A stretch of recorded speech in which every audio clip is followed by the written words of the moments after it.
की नारी है, ये केवल बेलन लेकर रोटी ही नहीं पकाती है। ये बेलन लेकर केवल रोटी ही नहीं पकाती है, जरूरत है तो बम लेकर दुश्मनों के टैंक भी फोड़ आती है। ये 21वीं सदी की नारी है, ये केवल पाउडर और काजल लगाकर श्रृंगार ही नहीं करती है। ये केवल पाउडर और काजल लगाकर श्रृंगार ही नहीं करती है, समय आने पर आंखों में अंगार भी बढ़ती है। ये 21वीं सदी की नारी। जिला टीम का आभार, जिनमें मोहरी दी, जयंती दी, अमृता दी, पार्वती दी, रंभा दी, रिंकी दी, मरियम दी, रानी दीदी, सुनीता, लक्ष्मी और अंजलि दीदी तथा अन्य जिनका नाम छूट गया माफ कीजिएगा। पूरी जिला महिला टीम का बहुत बहुत आभार, जिन्होंने दोस्ताना महिला फुटबॉल खेल का आयोजन रखा। साथ ही हमारे बीच उपस्थित हैं सिल्ली से पूर्व प्रत्याशी बड़े भाई देवेंद्र नाथ महतो जी, तमाड़ से पूर्व प्रत्याशी देवंती मुंडा दीदी, कोल्हान से हमारी छोटी बहन बेबी महतो, रांची जिला के जिला अध्यक्ष, महिला मोर्चा की जिला अध्यक्ष, अनुसूचित जनजाति मोर्चा के अध्यक्ष तथा तमाम पार्टी के कार्यकर्ता, सदस्यगण, कार्यकारिणी सदस्य, आप सभी को अंतर्राष्ट्रीय महिला दिवस की असंख्य शुभकामनाएं। क्योंकि आज शनिवार का दिन है और हमें लगा कि शायद छुट्टी संडे को होगा, और हमें ये भी लगा कि शनिवार को शायद सदन चलेगा, सदन में बहस होगी, और हम अपना डायरी में लिख के आए थे। हम लिख के आए थे कि कोयला पे लेके किस दिन बहस करेंगे, विस्थापन को लेकर कब बहस करेंगे, जेपीएससी चेयरमैन की नियुक्ति को लेकर कब बहस करेंगे। हम पूरा 20 दिन का शेड्यूल बना के आए थे कि कब तक हमको क्या बहस करना है। और 8 तारीख को, चूंकि हमको आइडिया नहीं था कि 8 तारीख को शनिचर होगा, छुट्टी मिलेगा, आज हम अपनी डायरी में लिख के आए थे कि जब 8 तारीख को मेरा सदन में, विधानसभा के अंदर जब मेरा बात रखने का समय आएगा, तो आज हम सरकार आसन के माध्यम से, आसन यानी जो सदन है, जो स्पीकर है, उनके माध्यम से राज्य की सरकार से आज हमारा मांग होता, डिमांड होता कि राज्य में 33% आरक्षण महिलाओं को तमाम नौकरियों में दिया जाए। ये मांग हम करने वाले थे, लेकिन चूंकि आज छुट्टी हो गया है, कोई बात नहीं। अभी हर एक विभाग का बजट पे चर्चा होता है। जैसे कल ग्रामीण विकास पंचायती राज के बजट पे चर्चा था, परसों कृषि विभाग के बजट पे चर्चा था, तो जिस दिन महिला कल्याण बाल विकास के बजट पे चर्चा होगा, हम आपको कह के जा रहे हैं, और हम जो कहते हैं वो करते हैं। जब चर्चा होगा और उस चर्चा में जब हम भाग लेंगे, तो पूरी मजबूती के साथ कहेंगे कि हमारी बहनों को, हमारी दीदियों को, आधी आबादी को कम से कम अभी 1/3 आरक्षण इस राज्य में देने का काम करें।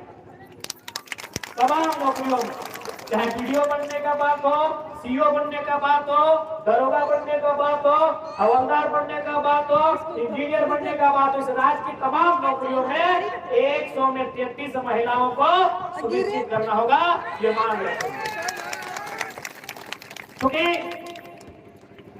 ये समय, यह 21वीं सदी का समय है। निसंदेह ये समय महिला सशक्तिकरण का है, लेकिन हमें इस बात को नहीं भूलना होगा, जैसा देवंती दीदी ने अपनी व्यथा को सुनाया, देवेंद्र दादा ने भी अपनी व्यथा को सुनाया कि हमने संघर्ष किया है, सरकारों ने प्रयास किया है, और आम जनमानस में भी एक चेतना जगी है कि समय बदला है। लेकिन इसके बाद भी हमें इस बात को मानना होगा कि आखिर ये जो समाज है, जो कई हजार सालों से जिसका अस्तित्व है, इसकी सोच कहीं ना कहीं पुरुष प्रधान रही है। ये जो समाज है, इस समाज का जो आधार है, इस समाज का जो व्यवहार है, ये आपको मानना होगा। भले वो आपके भाई हैं, आपके चाचा हैं, आपके मामा हैं, या आपके पति हैं, या आपके कोई भी है तो पुरुष। और ये समाज का जो आचरण रहा है, व्यवहार रहा है, वो कहीं ना कहीं पुरुषवादी रहा है। इसीलिए तो सन 1950 में इस देश के राष्ट्रपति बने थे डॉक्टर राजेंद्र प्रसाद। 75 साल बाद आज इस देश की राष्ट्रपति है द्रौपदी मुर्मू। उनको भी राष्ट्रपति बोला गया था, और आज इनको भी राष्ट्रपति बोला जाता है। यानी 75 सालों में इस पुरुष प्रधान देश को महिला के लिए वो शब्द नहीं मिला कि अगर महिला यहाँ आएगी तो उसे क्या कहेंगे। अरे भाई ठीक है, पुरुष राष्ट्रपति हो सकता है, एक महिला के लिए तो अलग शब्द होना चाहिए था, या फिर कोई ऐसा शब्द चुनते राष्ट्रपति के लिए जो दोनों के लिए होता। बताइए, राष्ट्रपति महिला के लिए उचित है यानी 75 सालों में इस देश के बुद्धिजीवी लोगों को एक शब्द नहीं मिला कि अगर कोई महिला यहाँ पे आएगी तो उसे क्या कहेंगे। राजेंद्र प्रसाद भी राष्ट्रपति, डॉक्टर एपीजे अब्दुल कलाम भी राष्ट्रपति, प्रणब मुखर्जी भी राष्ट्रपति और प्रतिभा सिंह पाटिल और द्रौपदी मुर्मू भी राष्ट्रपति। तो ये आपको मानना होगा, ये पितृ प्रधान सोच की देन है। अब एक हम लोग कहावत पढ़ते हैं अंग्रेजी में, मैन इज मॉर्टल। कहा भाई वोमेन कहाँ चली गई, वो अमृत पी के आई है क्या? अंग्रेजी में कहावत होगा मैन इज मॉर्टल। मैन माने क्या, पुरुष। महिला कहाँ चली गई भाई? तब दोनों शब्द का दोनों को इंक्लूड कहने किए कि man and women are immortal, sorry मॉर्टल।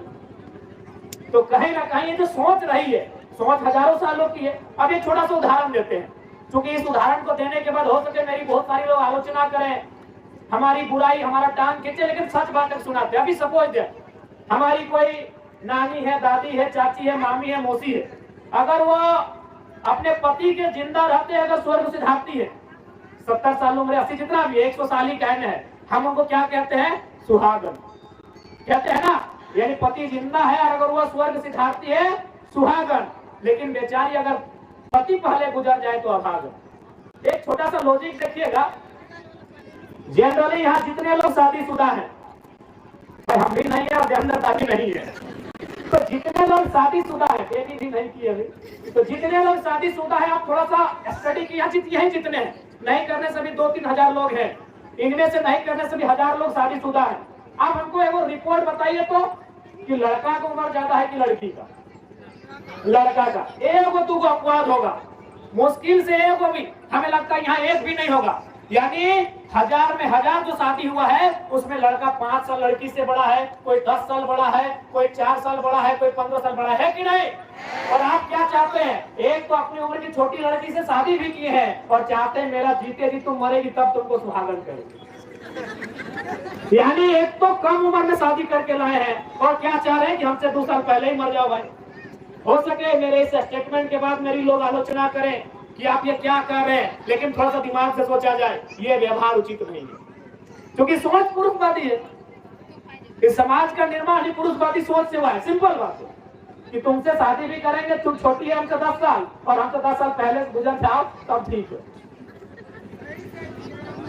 इसलिए क्योंकि ढांचा पुरुष प्रधान का रहा है, बदलाव हुए हैं, संघर्ष हुआ है। महापुरुष चाहे ज्योतिबा फुल्ले रहे, डॉक्टर भीमराव अंबेडकर रहे, या तमाम महापुरुष संघर्ष किए हैं, लड़ाई लड़े हैं। लेकिन ये भी सच्चाई है कि 75 साल में महिला अगर इस राष्ट्र की संवैधानिक सर्वोपरि पद पर आ जाए तो उसके लिए एक शब्द नहीं खोज पाए हैं। ये भी सत्य है हमारे देश का।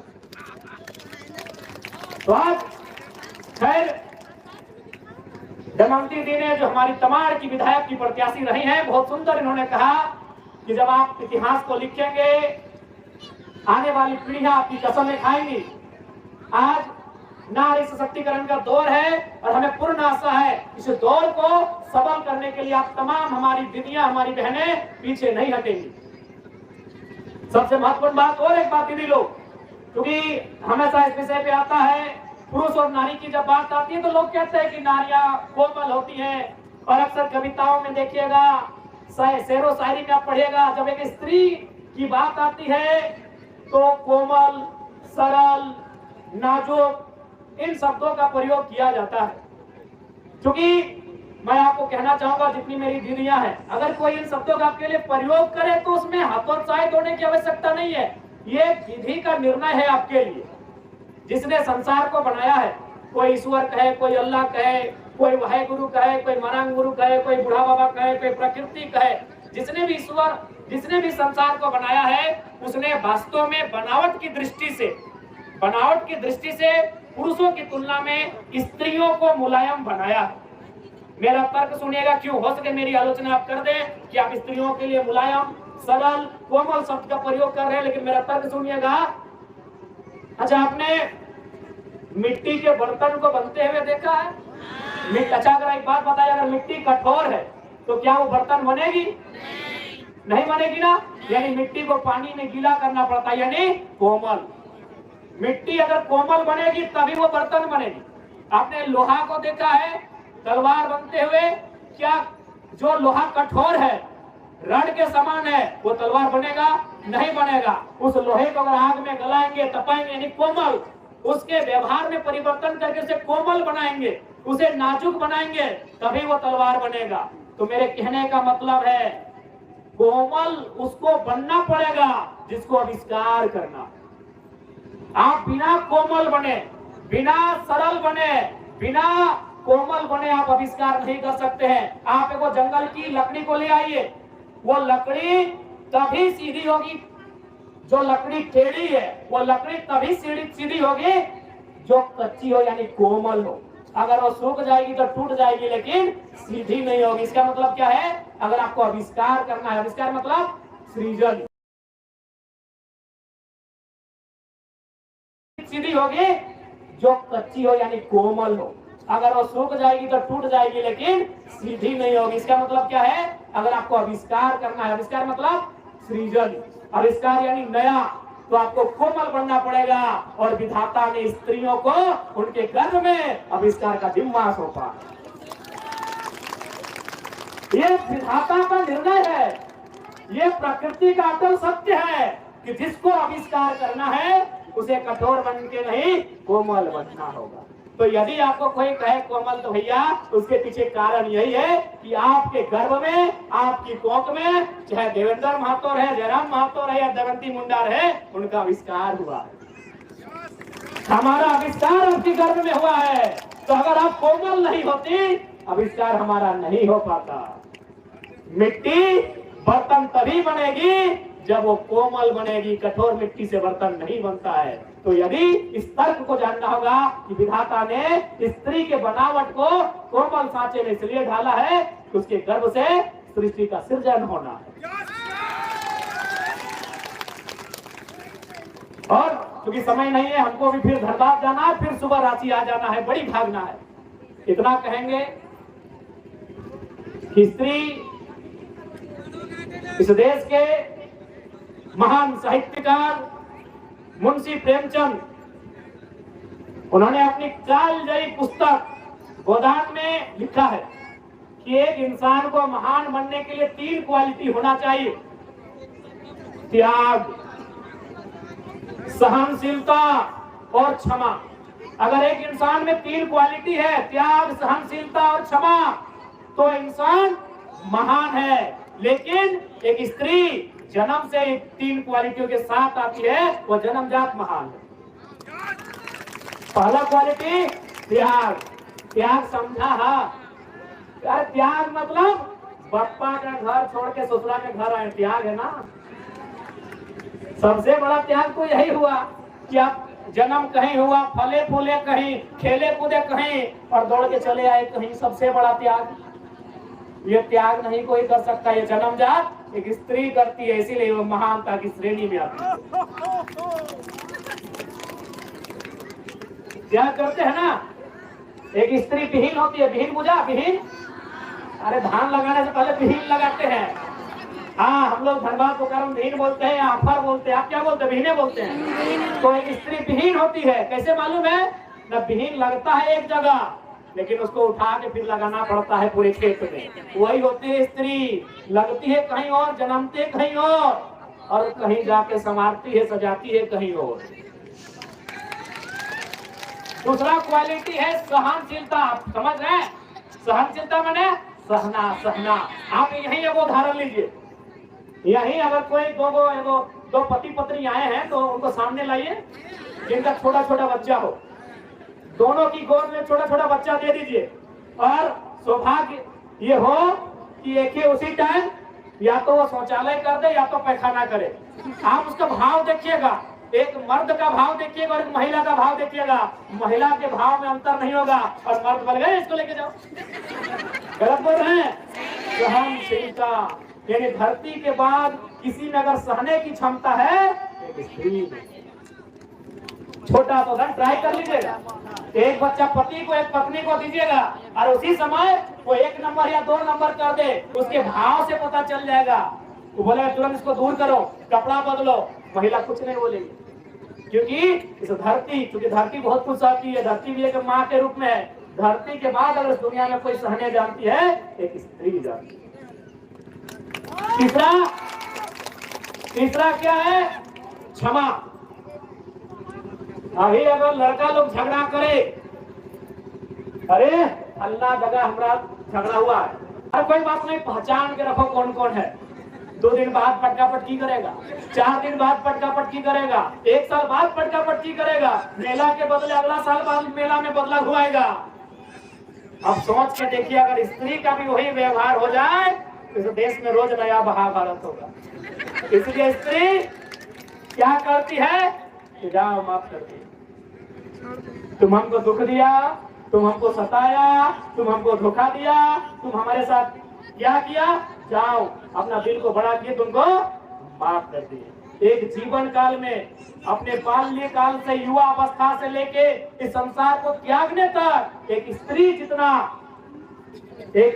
जितना लोगों को माफ करती है, शायद ही कोई कर पाए। माफ यानी क्षमा कर।